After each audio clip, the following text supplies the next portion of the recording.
जय जय हे।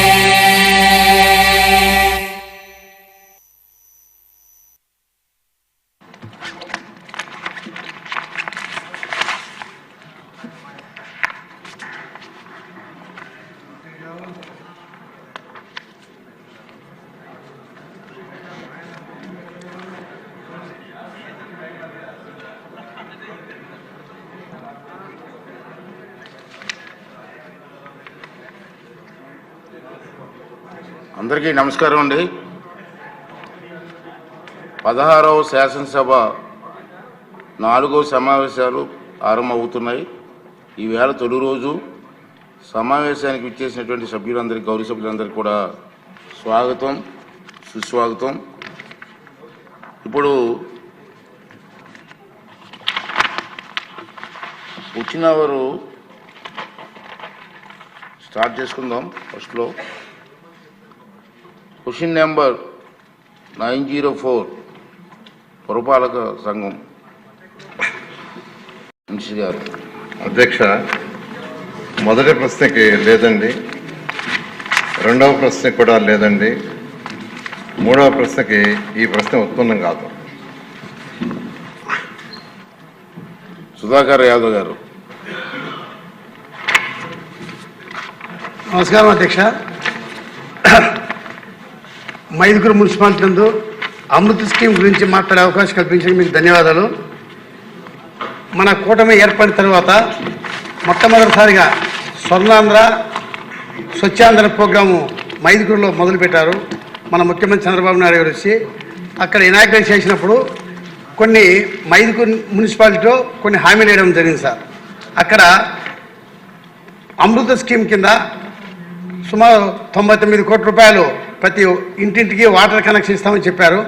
దాని ప్రకారంగా ఈ అమృత స్కీము 2015లోనే మొదలైంది అధ్యక్ష గారు. 2015లో స్టార్ట్ అయితే అప్పుడు మైదుకూరులో 89 కోట్ల రూపాయలు అప్పుడు వర్క్ స్టార్ట్ చేసి టెండర్ పిలవడం జరిగింది. అప్పుడు సుమారు 36,875 మీటర్లు పైపులు కూడా కనెక్షన్ చేశారు. అయినా 2019 తర్వాత ఆ వర్క్ చేయకుండా నిలబెట్టేశారు. నిలబెట్టిన తర్వాత ఆ 36,875 మీటర్ల పైపులు ఎక్కడ పోయినవి. అది కాకుండా మన ముఖ్యమంత్రి చంద్రబాబు మైదుకూరుకు వచ్చినప్పుడు అక్కడ చెప్పినటువంటి హామీలు వాటర్ స్కీమ్ ఒకటి, అదే రకంగా సీసీ రోడ్లు, డ్రైనేజీ సీసీ రోడ్లు, అదే రకంగా పారిశుద్ధ సమస్యకు ఒక కాంపాక్ట్ వెహికల్ అని ఇస్తామని చెప్పి అక్కడ హామీ ఇవ్వడం జరిగింది సార్. అయినా కూడా అవి ఇంతవరకు జరగలేదు. ఈ అమృత్ స్కీమ్ జరిగినటువంటి ఆ వర్క్ ఎప్పుడు స్టార్ట్ చేస్తారు, ఎప్పుడు కంప్లీట్ చేస్తారు? అదే రకంగా సీసీ రోడ్లపైన డ్రైనేజ్కైనా సుమారు ఎస్టిమేట్ తయారు చేసి పంపించారు. అవి ఇంతవరకు దాన్ని ఇంకా అప్రూవల్గా అధ్యక్ష గారు. అదే రకంగా మాకు దీన్ని మేము మంత్రి వారిని కోరేది ఒకటే,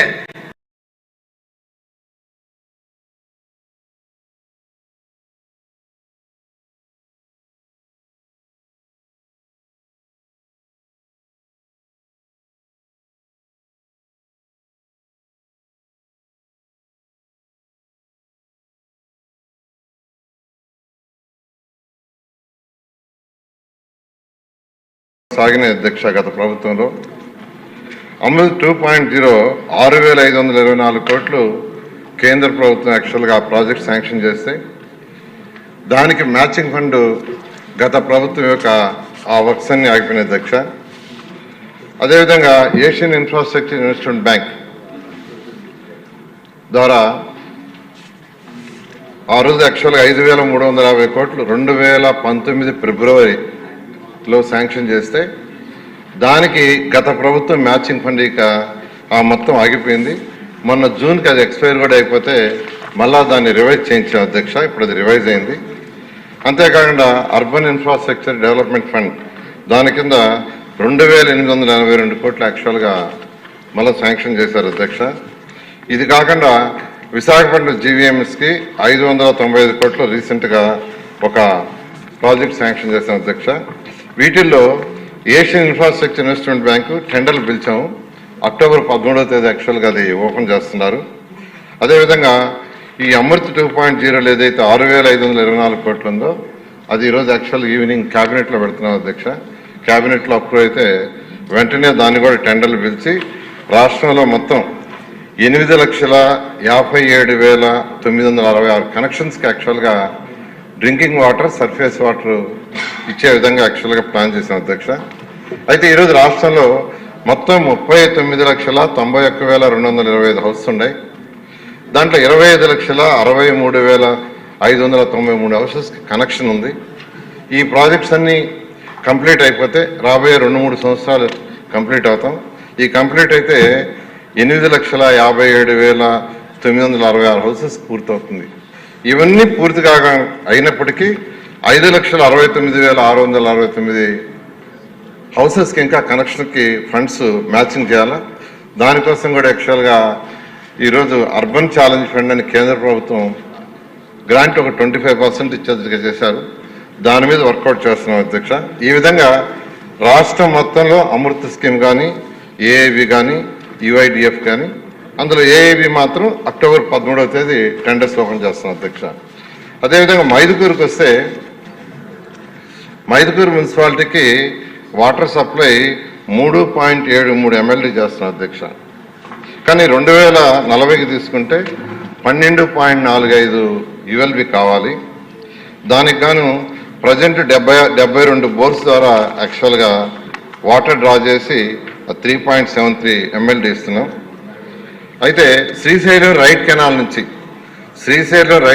నుంచి సబ్సిడీ రిజర్వాయర్కి 0.18 TMC వాటర్ డ్రా చేసేటట్టుగా, అక్కడ నుంచి 11 కిలోమీటర్లు ఉండే మైదుకూరుకి యాక్చువల్గా వాటర్ సప్లై చేసేటట్టుగా ప్రాజెక్టు 99.7 crores యాక్చువల్గా అంతకుముందు ఏఐబిలో ఉంది అధ్యక్ష, సభ్యులు అడిగినట్టుగా. దాన్ని ఇప్పుడు అమృతలోకి ట్రాన్స్ఫర్ చేసాం 99.7 crores. ఈరోజు క్యాబినెట్లో అప్రూవ్ అయితే ఇమీడియట్గా టెండర్లు పిలిచి వర్క్ టేకప్ చేయడం జరుగుతుంది అధ్యక్ష. ఓకే అండి. క్వశ్చన్ నెంబర్ 872 మినిస్టర్ గారు సంజయరాయన్ గారు. ధన్యవాదాలు అధ్యక్ష. అధ్యక్ష, మొదటి ప్రశ్నకు సమాధానం. ఆంధ్రప్రదేశ్ వ్యాప్తంగా 26 జిల్లాల్లో 55,746 అంగన్వాడీ కేంద్రాలు ఉన్నాయి అధ్యక్ష. బి ప్రశ్నకు సమాధానం లేదండి. సి ప్రశ్నకు సమాధానం ఈ ప్రశ్న ఉత్పన్నం కాదండి. థ్యాంక్ యూ అధ్యక్ష. వనతాల రామకృష్ణ గారు. నమస్కారం అధ్యక్ష. అధ్యక్ష, రాష్ట్రంలో ఉన్నటువంటి అంగన్వాడీ కేంద్రాలు 55,746 కేంద్రాలు ఉంటే అందులో కేవలం 48,268 మంది మాత్రమే అంగన్వాడీ వర్కర్స్ ఉన్నారు అధ్యక్ష. మనకి ఇంచుమించు ప్రతి అంగన్వాడీకి ఒక్కొక్కరు ఉండి తీరాలి. ఎందుకంటే అంగన్వాడీ అన్నది ప్రతి పిల్లడికి ముందు అది ప్రారంభమైన విద్యా దశ అంత జీవితంలో. తల్లిదండ్రుల తర్వాత మొదట వెళ్ళేది అంగన్వాడీకి వెళ్తారు అధ్యక్ష పిల్లలు. అందువల్ల అవి వేకెన్సీస్ అన్నీ కూడా పూర్తి చేయాల్సినటువంటి అవసరం ఉంది. ముఖ్యంగా దాంతోపాటు జాతీయ విద్యా విధానం 2020లో ఒక స్టడీ చేశారు అధ్యక్ష. పిల్లలు ఇప్పుడు కూడా 5 సంవత్సరాల లోపలే వాళ్ళలో ఉన్నటువంటి 85% వాళ్ళ మెదడు బ్రెయిన్ ఎక్కువగా వికసిస్తుంది. అందువల్ల అక్కడే అంగన్వాడీ సెంటర్స్లోనే ఒక ఎడ్యుకేషన్ సెంటర్స్గా కేంద్రం తీసినటువంటి నిర్ణయం ప్రకారంగా మీకు early childhood care and education system అని చెప్పి వాళ్ళ ఐక్యూ లెవెల్స్ పెంచాలనే ఉద్దేశంతో మొదట 5 సంవత్సరాల్లోనే 19% వాళ్ళ ఐక్యూ లెవెల్స్ పెరుగుతాయి అధ్యక్ష. వీటికి సంబంధించినటువంటి చర్యలు ప్రభుత్వం ఏం తీసుకుంటుంది? పిల్లలు కేవలం పౌష్టికాహారం ఇవ్వడమే కాకుండా వాళ్ళకు మంచి విద్యా బోధనకు సంబంధించి ఆటల ద్వారా విద్యలు వచ్చే విధంగా, వాళ్ళు వికసించే విధంగా వాళ్ళకైతే 85% బ్రెయిన్ డెవలప్మెంట్ 6 సంవత్సరాల లోపలే జరుగుతుంది అధ్యక్ష. ఈ దృష్టిలో పెట్టుకొని ప్రభుత్వం ఏ చర్యలు తీసుకుంటుంది అన్నది మీ ద్వారా మంత్రివర్యులను అడుగుతుంది. నెక్స్ట్ ప్రశాంత్ రెడ్డి గారు. ఆమె కూడా కూర్చుని. ధన్యవాదాలు అధ్యక్ష. అధ్యక్ష, కూటమి ప్రభుత్వం ఎన్నికల్లో చెప్పిన హామీలు సూపర్ 6 సూపర్ హిట్ చేసిన నిజమైన సంక్షేమాన్ని ప్రజలకి అందించిన మన ముఖ్యమంత్రి చంద్రబాబు నాయుడు గారికి ముందుగా ధన్యవాదాలు తెలుపుకుంటున్నాను అధ్యక్ష. అంగన్వాడీలు అంటే అమ్మ లాంటి సేవలు అందించేవారు. పిల్లలు ప్రథమ గురువుగా, ఇంట్లో అమ్మగా, బయట అంగన్వాడీ టీచర్లుగా ఉంటారు అధ్యక్ష. అదేవిధంగా అధ్యక్ష, గత ప్రభుత్వం హయాంలో అంగన్వాడీ టీచర్ల మీద పెట్టిన అక్రమ కేసులు ఎత్తివేయాలని చెప్పి మీ ద్వారా తెలియజేసుకుంటున్నాను అధ్యక్ష. అదేవిధంగా మరియు face app and in and out location, దీనిలో అనేక సాంకేతిక సమస్యలు ఉన్నాయని చెప్పి వాటిని అంగన్వాడీ టీచర్లు ఎదుర్కోకుండా చూడాలని చెప్పి కూడా తమ ద్వారా కోరుకుంటున్నాను అధ్యక్ష. అంగన్వాడీ కేంద్రాల అభివృద్ధి కోసం, ఉద్యోగుల సంక్షేమం కోసం 2014లో నూతన రాష్ట్రం ఏర్పాటులో కూటమి ప్రభుత్వం ఆ రోజు 4,200 రూపాయల జీతాన్ని ఒక్కసారిగా 10,500 రూపాయలకి పెంచి ఇచ్చిన ఘనత మన ముఖ్యమంత్రి గారికే దక్కుతుంది అధ్యక్ష.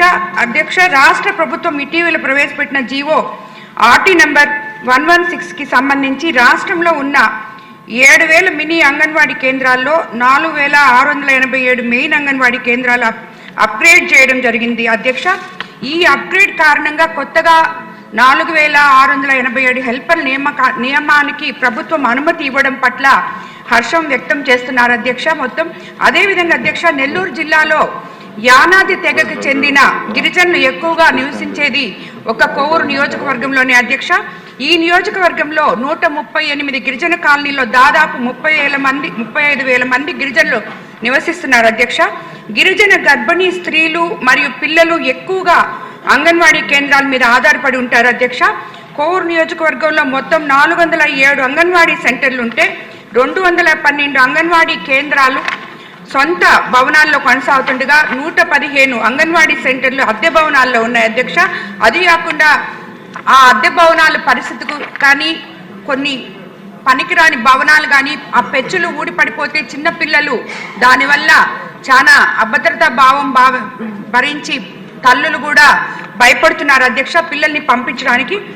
అధ్యక్ష, అద్దె భవనాల్లో నివసిస్తున్న అంగన్వాడీ సెంటర్లకు సొంత భవనాలు ఏర్పాటు చేసి మరియు పూర్వ భవనాలకు మౌలిక సదుపాయాలు కల్పించాల్సిందిగా మీ ద్వారా మహిళా శిశు సంక్షేమ శాఖ మంత్రి గారిని మనవి చేసుకుంటున్నాను అధ్యక్ష.